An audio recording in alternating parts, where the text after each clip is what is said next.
आपण साध्या सोप्या पद्धतीने संकल्प कसा करायचा ते पाहणार आहोत आणि संकल्पाविषयी संपूर्ण माहिती घेणार आहोत। चला तर मग व्हिडिओला लगेच सुरुवात करूया। सगळ्यात पहिलं तर आपल्याला संकल्प करण्यासाठी हळद कुंकू अक्षता लागणार आहे। त्यानंतर एक असा पेला घ्यायचा आहे, वाटी घेतली तरी चालणार आहे आणि हे आहे पळीपात्र आहे। जर तुमच्याकडे पळीपात्र नसेल तर तुम्ही आपला साधा चमचा असतो रोजचा आपण वापरतो किचन मध्ये, तो चमचा आणि वाटी घेतली तरी चालणार आहे किंवा माझा पेला आणि पळीपात्र, एक रिकामी प्लेट लागणार आहे आणि फुलं ऑप्शनल आहे, असेल तर घ्या नसेल तरी काहीच हरकत नाही, परंतु असतील तर वापरायची आहेत फुलं।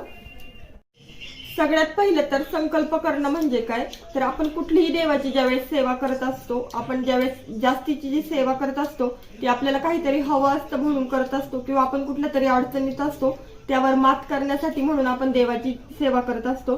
परंतु ही सेवा नुसती केली तर त्याचा काहीच अर्थ नसतो, म्हणूनच जर आपण संकल्पयुक्त सेवा केली तर ती जी सेवा आहे ती देवापर्यंत पोहोचते असं एक मान्यता आहे। आणि म्हणूनच आपण जेव्हा केव्हा कुठलीही सेवा करणार आहोत त्यावेळेस संकल्प करणं खूप जास्त गरजेचा असतो आणि म्हणूनच आज आपण हा व्हिडिओ बनवला आहे। मग तुम्ही स्वामींचे 11 गुरुवार करा, स्वामी चरित्र सारामृताचं पारायण करा, गुरुचरित्राचं पारायण करा, दुर्गा सप्तशती असेल, मल्हारी सप्तशती असेल, कुठलीही सेवा करा, अगदी साधी सोपी, परंतु ज्यावेळेस तुम्ही संकल्पयुक्त सेवा करणार आहात तर तुम्हाला त्या सेवेमध्ये जास्त फायदा होणार आहे। प्लस ज्यावेळेस तुम्ही संकल्प करून सेवा करणार असतात त्यावेळेस तुम्ही देवाशी बांधले गेलेले असतात, त्यामुळे तुम्हाला टाळाटाळ करून चालत नाही किंवा ती गोष्ट जी आपण ठरवली ती नित्याने करावीच लागते।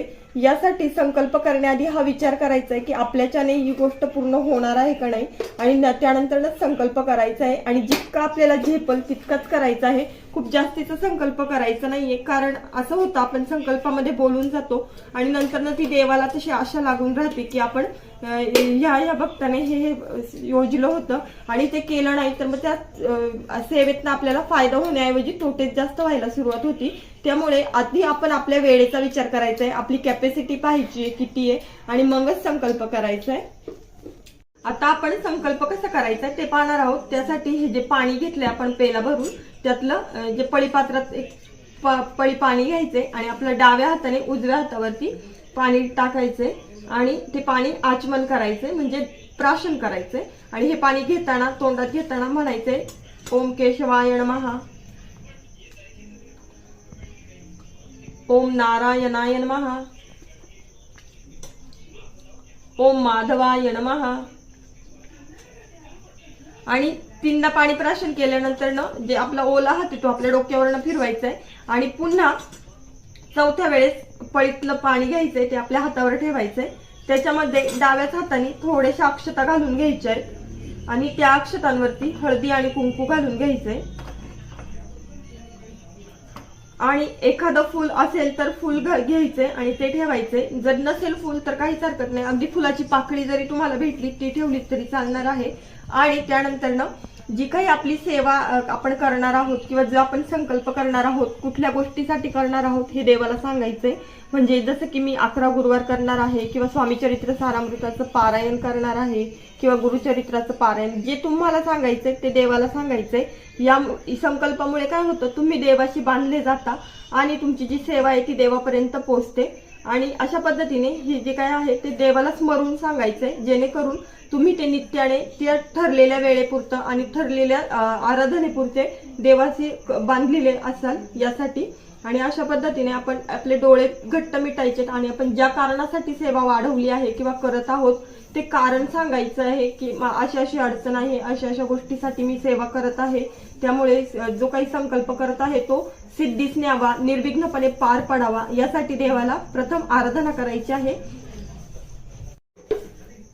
ज्यावेळेस आपण या हातावरती पाणी हळदी कुंकू अक्षता फूल घेणार आहोत त्यावेळेस सगळ्यात महत्वाची गोष्ट म्हणजे स्वामींना किंवा तुम्ही जे कुठल्या दैवताला आराध्य मानत असाल त्यांची सेवा करणार असाल त्यांना असं सांगायचं आहे की हे ईश्वरा, तुमचं नाव सांगायचं आहे, त्यानंतर तुमचं गोत्र सांगायचं आहे। जर तुम्हाला तुमचं गोत्र माहित असेल तर ठीक, नसेल माहित तर काश्यप गोत्राची या नावाने सांगायचं आहे, कारण खूप साऱ्या लोकांना गोत्र माहित नसतं, परंतु अशा वेळेस आपण काश्यप गोत्र म्हणून सांगायचं आहे। आणि जी काही आराधना आहे ती स्वामींना किंवा तुमच्या आराध्याला सांगायची आहे आणि मनोभावे प्रार्थना करायची आहे आणि आपण जो काही संकल्प करत आहोत तो सिद्धीस न्यावा यासाठी विनवणी करायची आहे। अशा पद्धतीने ज्यावेळेस तुमची जी काही सेवा आहे ती सांगून झाल्यानंतर ना हे जे आहे हळदी कुंकू अक्षता फूल हे या तांबणामध्ये किंवा जे डिश घेतलंय आपण त्याच्यामध्ये सोडणार आहोत. आणि हे सोडताना पुन्हा थोडं थोडं पाणी घालायचंय. आणि तुम्हाला जितके कितके कृष्णाची नावं माहित असतील तितके घ्यायचे आहेत. श्री पद्मनाभाय नमः, श्री मधुसूदनाय नमः, श्री कृष्णाय नमः, श्री वासुदेवाय नमः, श्री नारायणाय नमः, श्री केशवाय नमः, श्री माधवाय नमः.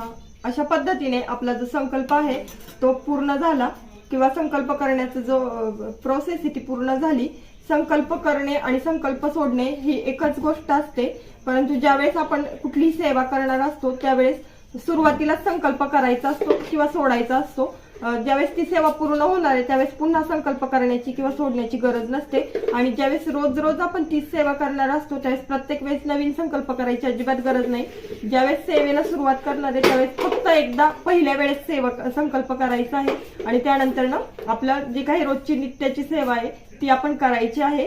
संकल्प एकदाच करायचा आहे हे ध्यानात घ्यायचंय. आता सगळ्यात महत्वाची गोष्ट म्हणजे आपण हे आहे हळदी कुंकू अक्षता देवघरात ठेवणार आहोत. हे जे पाणी आहे हे आणि हे संकल्प सोडलेलं जे पाणी आहे ते काय करायचं हा सगळ्यात मोठा प्रश्न असतो. तर तुम्ही हे पाणी कुठल्याही एखाद्या झाडाला घालायचंय, परंतु तुळशीला घालायचं नाहीये. कुठल्याही झाडाला घातलं तरी चालणार आहे. हे पाणी दोन्ही पाणी घालायचं आहे. जर तुम्हाला वाटत असेल तर हे तुम्ही पाणी पिऊ सुद्धा शकता, परंतु जे हे सोडलेलं पाणी हे कुठल्या एखाद्या झाडाला घालायचंय. आणि ही फुलं आहेत ती अशी आपल्या देवघरात व्हायची आहे, कारण ह्याचा आपण वापरच केलेला नाहीये. त्यामुळे ही फुलं देवघरातला ठेवली आणि हे जे पाणी आहे हे झाडाला दिलं तर हा आपला संकल्प यथासांगपणे पार पडला. अशा पद्धतीने मी तुम्हाला संकल्प कसा करायचा तोही साध्या सोप्या पद्धतीने आणि आपल्याला समजेल अशा भाषेमध्ये ते या व्हिडिओमध्ये शेअर केलं. जर तुम्हाला व्हिडिओ आवडला असेल तर जास्तीत जास्त लाईक आणि शेअर करा आणि चॅनल आवडलं असेल तर जरूर सबस्क्राईब करा. आणि जर तुमचे इतरही काही प्रश्न असतील तर ते तुम्ही कमेंट करून नक्की विचारू शकता. पुन्हा भेटूया नवीन अशा इंटरेस्टिंग व्हिडिओमध्ये. तोपर्यंत goodbye and take care.